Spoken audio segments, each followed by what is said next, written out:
بسم اللہ الرحمن الرحیم۔ السلام علیکم ورحمۃ اللہ وبرکاتہ۔ شیطان کی اولاد کیسے پیدا ہوتی ہے؟ حضرت عائشہ صدیقہ رضی اللہ عنہا سے روایت ہے کہ ایک شام صحابہ کرام رضوان اللہ تعالی علیہم اجمعین نبی کریم صلی اللہ علیہ وآلہ وسلم کو ملنے آئے، جن میں حضرت ابو بکر صدیق، حضرت عمر رضی اللہ عنہ، حضرت عثمان، حضرت علی، حضرت سلمان اور عمار بن یاسر رضی اللہ تعالی علیہم اجمعین شامل تھے۔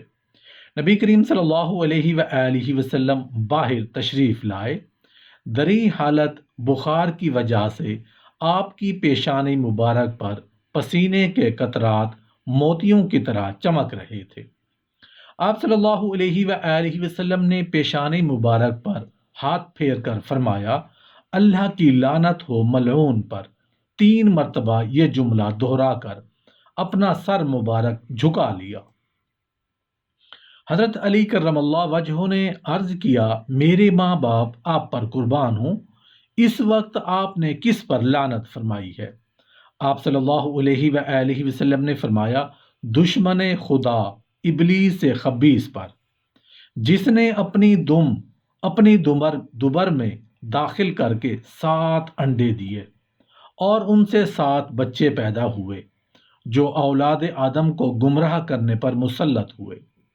ایک کا نام مدحش ہے جسے علماء پر مسلط کیا گیا ہے، جو ان میں خواہشات نفس پیدا کرتا ہے۔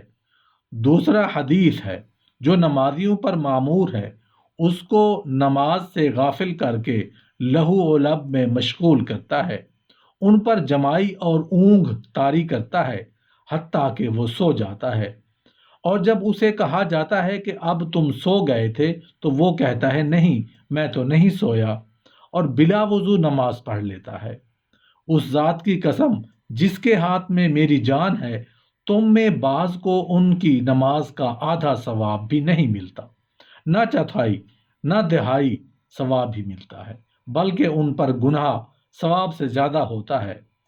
تیسرے کا نام ذلبنون ہے، جو بازاروں میں تاجروں پر مسلط کیا گیا ہے۔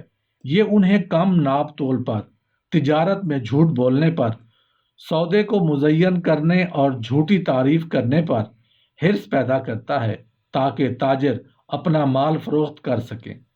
چوتھے کا نام بطر ہے، جو لوگوں کو نوحہ کرانے، گریبان پھاڑنے، منہ پیٹنے اور اپنے آپ کو طرح طرح کے تانے دینے پر معمور ہے تاکہ مصیبت کے اجر و ثواب کو ضائع کر دے۔ پانچواں منشوت ہے، جو لوگوں کو دروغ گوئی، چغل خوری، طعن و تشنیع اور نکتہ چینی پر ابھار کر گناہ گار بناتا ہے۔ چھٹے کا نام واسم ہے، جو مرد و زن کی شرم گاہوں پر پھونک مارتا ہے تاکہ وہ باہم زناکاری کے مرتکب ہوں۔ ساتویں کا نام اعور ہے، جو چوری ڈاکے پر معمور ہے۔ چور سے کہتا ہے، چوری تیرے فاقے دور کر دے گی، تیرا قرض اتار دے گی، ستر پوشی بھی ہو جائے گی، پھر اللہ سے توبہ کر لینا۔ لہٰذا مسلمان کو کسی حال میں بھی شیطان کے حملوں سے غافل اور بے خوف نہیں ہونا چاہیے۔ حدیث نبوی صلی اللہ علیہ وآلہ وسلم ہے، وضو پر ایک شیطان مقرر ہے جس کا نام ولہان ہے، تم اس سے اللہ کی پناہ مانگو۔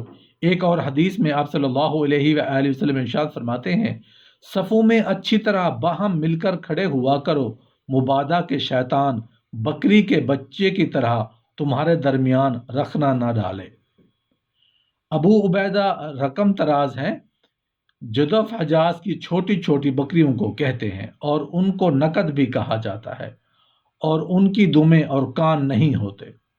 یہ یمن کے شہر جرمش سے برآمد کی جاتی ہیں۔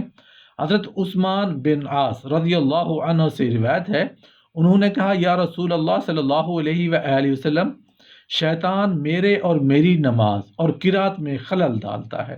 آپ صلی اللہ علیہ وآلہ وسلم نے ارشاد فرمایا، یہ خنزب ہے، لہٰذا جب تمہیں اس کا احساس پیدا ہو تو اللہ سے پناہ مانگ کر اپنی بائیں جانب 3 مرتبہ دھتکار دو۔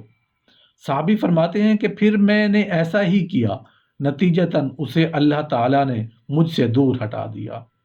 نبی کریم صلی اللہ علیہ وآلہ وسلم کی ایک مشہور حدیث میں ہے کہ تم میں سے ہر کسی کے ساتھ شیطان مقرر ہے۔ صحابہ نے عرض کیا یا رسول اللہ صلی اللہ علیہ وآلہ وسلم آپ کے ساتھ بھی؟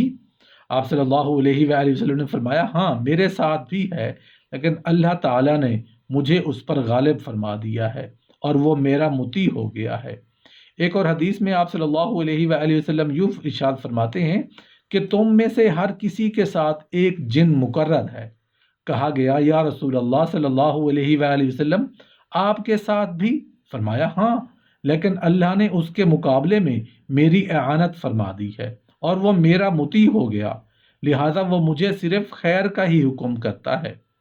کہا جاتا ہے کہ جب اللہ تعالیٰ نے ابلیس پر لعنت فرمائی تو اس کی شیطان بیوی کو اس کی بائیں پسلی سے پیدا فرمایا، جس طرح حضرت حوا علیہ السلام کو آدم علیہ السلام سے پیدا فرمایا۔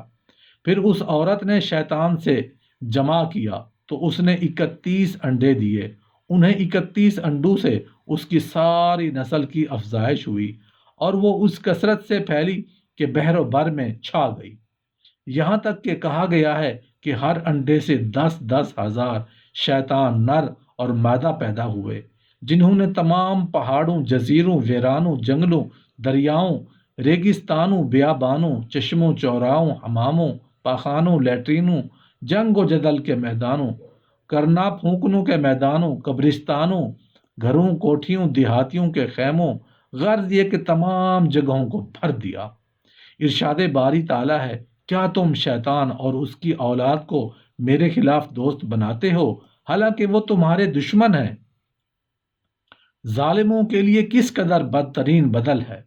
ہائے افسوس ایسے لوگوں پر جو عبادت الہی کی بجائے اطاعت شیطان کو اختیار کرتے ہیں، یقیناً انہی کے ساتھ یہ بھی جہنم میں جائیں گے اگر انہوں نے توبہ نہ کی، نصیحت قبول نہ کی، اپنے نفس کی رہائی اور خلاصی کی کوشش نہ کی، برے دوست احباب شیطانی لشکر کو ترک نہ کیا، لہٰذا انہیں چاہیے کہ اللہ کی طرف پلٹ آئیں، اس کی اطاعت و عبادت کو اختیار کر لیں، علماء اور عرفاء کی مجالس کو اختیار کریں، جو احکام خداوندی پر عمل پیرا ہیں، اللہ کی طرف بلانے والے، اس کی رضا چاہنے والے، اس کے فضل کی امید رکھنے والے اور اس کے قہر و جبر سے ڈرنے والے ہیں، اس کی پکڑ سے خوف زدہ رہنے والے ہیں، دنیا سے بے رغبت اور آخرت سے سچی رغبت رکھنے والے ہیں، راتوں کو قیام کرنے والے اور دن کو روزہ رکھنے والے، گزشتہ اعمال سیئہ پر ندامت کرنے والے اور آئندہ کے لیے